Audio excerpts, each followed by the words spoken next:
Europe 1, 16h-18h, l'équipée sauvage. Mathieu Noël.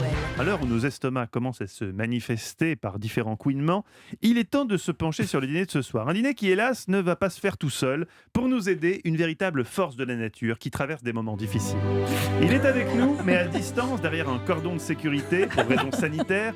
On croit fort à sa rémission. Il a survécu à des orgies de côte de bœuf maturée, à des marathons de tartiflettes. Il a survécu surtout à mon risotto vénitien. Alors ce n'est pas un petit coronavirus-ouné qui va avoir raison de lui. Bonjour Olivier Pouls. Bonjour Mathieu. Non. Vous en voulez Dans encore le coude.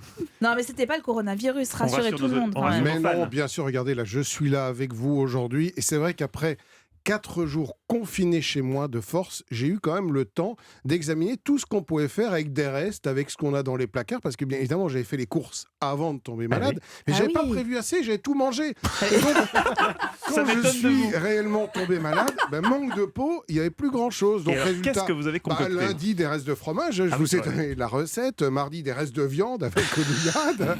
Hier, C'est des vraiment restes une de belle pommes et semaine. de hein. poires. C'est votre plus Ouais. belle semaine, Olivier. Ouais. Et alors aujourd'hui, une boîte de maïs, parce que quand vraiment il n'y avait plus rien, il restait une boîte de maïs. Et je vous garantis que c'est vrai, la recette que je vais vous donner, non seulement je l'ai faite, mais en plus elle était bonne. Alors, en quoi Qu'est-ce elle qu'on consiste peut là pour bien le coup, j'ai faire l'impression avec que même une moi je peux la boîte de réussir. maïs? Bah oui, vous allez voir. Donc prenez la seule et unique boîte de maïs qui reste pauvrement dans votre placard et vous faites une petite sauce amusante à base de mayonnaise, d'une cuillère d'une cuillère de crème fraîche, d'épices. Alors là, j'ai ouvert mon placard à épices, j'ai trouvé du paprika et du curry, j'ai mis ça dedans. J'avais heureusement encore une petite échalote qui restait, que j'ai ciselé tout finement, que j'ai rajouté là-dedans.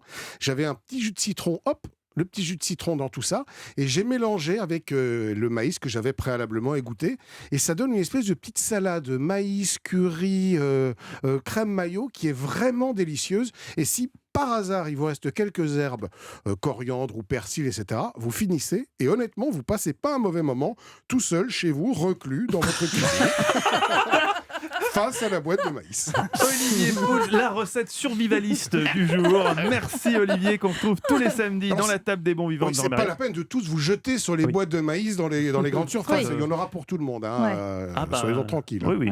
N'encourageons pas les gens Non, à la non, non, panique, pas même du tout, si je pas sais du qu'Eva a déjà rempli son caddie. Merci Olivier Vous Pouls. voulez vraiment qu'on en parle ou pas? Non. D'accord.